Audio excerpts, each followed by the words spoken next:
Hello friends, इस video में हम बात करने वाले हैं कि आखिर विषम संख्याओं का योगफल कैसे निकालते हैं। तो दोस्तों चलिए हम विषम संख्याओं का योगफल ज्ञात करते हैं, लेकिन इसके पहले यदि आप हमारे चैनल पर नए हैं तो चैनल को लाइक, सब्सक्राइब और शेयर करना ना भूलें। तो चलिए दोस्तों देखते हैं, विषम धन पूर्णांकों का योगफल हमें ज्ञात करना है। कैसे ज्ञात करेंगे? यदि आप हमारे पिछले वीडियो को देखे हैं जहाँ से योगफल शुरू हुआ है तो आप इसे बड़े आसानी से, बड़े बेहतरीन तरीके से आप इसे समझ पाएंगे। ठीक है दोस्तों, सूत्र अर्थात फार्मूला आपका वही रहेगा जो इसके पहले से लगाते आए हैं। ठीक है दोस्तों, बस थोड़ा सा परिवर्तन होता है। क्या? जैसे एक एग्जांपल लेते हैं। एग्जांपल हम ये लेंगे कि विषम पूर्णांकों का योगफल निकालना है। तो जैसे 25 से 75 तक यदि आपका सवाल दे दिया गया 25 से 75 तक सभी विषम संख्या का योगफल ज्ञात कीजिए। क्या? सभी विषम संख्या का योगफल ज्ञात कीजिए। तो इसे हम कैसे ज्ञात करेंगे, चलिए देखते हैं। ठीक है दोस्तों, 25 से 75 तक सभी विषम संख्याओं का योगफल ज्ञात करना है। तो सबसे पहले हम इसे लिखेंगे। विषम संख्या 25 से ही शुरू हो रहा है तो 25 के बाद अगली विषम संख्या आपकी 27 हो जाएगी। 27 के बाद आपका 29 हो जाएगा। जाते जाते आपको कहाँ तक निकालना है? 75 तक निकालना है। कहाँ तक निकालना है? 75 तक। अब योगफल निकालना है तो योगफल के लिए यही फार्मूला यूज होगा, और इस फार्मूला को यूज करने से पहले आपको प्रथम पद, अंतिम पद और पदों की संख्या ज्ञात करना जरूरी है। तो चलिए देखते हैं प्रथम पद। आखिर ये प्रथम पद कितना है? प्रथम पद का मतलब होता है दोस्तों पहला पद। पहला पद कितना है? यहाँ पर आपका 25 हो गया। अंतिम पद आपको चाहिए तो अंतिम पद आपका हो जाएगा L बराबर, अंतिम पद आपका 75 हो गया। अब जो सबसे बड़ी बात है पदों की संख्या, आखिर ये पदों की संख्या होती कितनी है? तो चलिए इसके भी निकालने का हम तरीका आपको बता दे रहे हैं। पदों की संख्या, आपको पदों की संख्या n चाहिए। हमने आपको बताया था कि जो अंतिम पद होगा उसको लिख लीजिए आप। अंतिम पद में से आपको वह संख्या घटानी है जहां से आपकी संख्या शुरू हुई है, अर्थात 75 में से 25 के पहले जो विषम संख्या आएगी उस विषम संख्या को आपको घटाना पड़ेगा। तो 25 के पहले कौन सी विषम संख्या आती है? 23 आती है। तो अर्थात 75 में से आपको 23 घटाना है, फिर उसमें क्या करना है? 2 से भाग दिला देना है। 2 से भाग क्यों? क्योंकि इन सभी के बीच का अंतर 2 है, इसलिए 2 से हमें भाग दिलाना ही पड़ेगा। ठीक है दोस्तों, अच्छा आगे बढ़ते हैं। 75 में से 23 घटाइए, 5 में से 3 गया आपका 2 बन जाएगा, और यहाँ 7 में से 2 गया आपका 5 बनेगा, और बटे आपका 2 हो गया। जब इसको कैंसिल कराएंगे तो 2 दूना 4, 12 हो गया, 2 छंग 12, अर्थात आपके पदों की संख्या कितनी आ गई? 26। अब योगफल ज्ञात करना हुआ आसान। कैसे? फार्मूले पर रख दीजिए। तो योगफल का फार्मूला होता है a+l/2 × n। ए का मतलब प्रथम पद कितना हो गया आपका? 25, और प्लस एल का मतलब होता है अंतिम पद। अंतिम पद कितना हो गया आपका? 75/2 गुणे एन का मतलब पदों की संख्या कितनी हो गई? 26। तो चलिए देखते हैं। 5 5 10 हो गया, 7 2 9 और 1 10/2 और गुणे 26। 2 से कैंसिल कराएंगे 13 आ जाएगा, और 13 का गुणा जब 100 से करा देंगे तो ये आपका हो जाएगा 1300। तो इस प्रकार से आपने देखा कि बड़ा ही आसान था विषम संख्याओं का योगफल निकालना। जैसे हमने इसके पिछले वाले वीडियो में सम संख्याओं का योगफल ज्ञात किया है, ठीक इसी प्रकार से विषम संख्याओं का भी योगफल ज्ञात कर लेंगे। ठीक है दोस्तों, यह सेम सवाल सम संख्याओं की तरह है। अब हम आपके बीच में कुछ नए तरीके के सवाल को लेकर उपस्थित हो रहे हैं। बस अगला नंबर आता है, जैसे आपका सवाल दे दिया जाए तो चलिए दोस्त देखते हैं इस योगफल की कड़ी में यदि कुछ इस तरह से आपका सवाल दे दिया जाए तो इस सवाल को आप कैसे सरल करेंगे।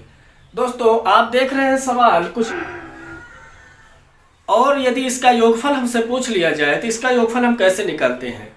सवाल तो बहुत सरल है, योगफल बड़े आसानी से निकाल लिया जाएगा, लेकिन आप जानते हैं कि प्रतियोगी परीक्षाओं में क्या होता है कि समय बचाना ही सबसे बड़ी समझदारी होती है। आखिर ऐसे सवाल को हम 10 सेकंड में कैसे सॉल्व करेंगे? कुछ करने की जरूरत नहीं है। जब आपको ये लगे कि अंतिम संख्या सम संख्या है, ठीक है दोस्तों, जब ये लगे कि अंतिम संख्या सम संख्या है तो उस अंतिम संख्या को चिन्ह के साथ लिख कर बटे 2 कर दीजिए। क्या करना है? कुछ करने की जरूरत नहीं है। यहाँ पर एक नया फार्मूला दे रहे हैं योगफल ज्ञात करने के लिए, या फिर आप कह सकते हैं मान अर्थात रिजल्ट निकालने के लिए आपको कुछ नहीं करना है। अंतिम संख्या, ठीक है, चिन्ह के साथ,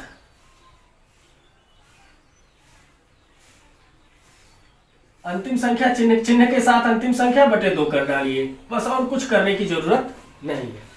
क्या है, अंतिम संख्या कितना है, 100 है, बटे 2 कर डालिए, क्या आया आपका आंसर, आ गया आपका 50। तो कुछ इस प्रकार से आपका सवाल सरल हो जाएगा। ठीक है दोस्तों, इसी प्रकार से हम दूसरा सवाल देखते हैं।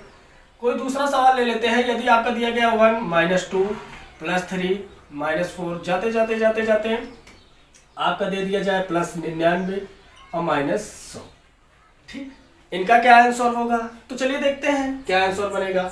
हमने कहा था कुछ करने की आवश्यकता नहीं है, ठीक, कुछ भी करने की आवश्यकता नहीं है, चिन्ह के साथ अंतिम संख्या बटे 2 कर दीजिए।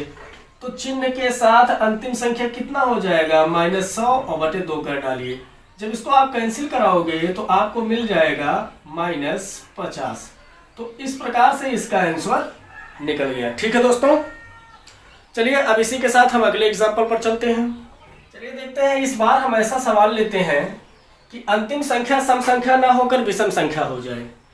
जैसे मान लेते हैं -1 +2 -3 +4, जाते जाते आपका हो जाए +98 और -99।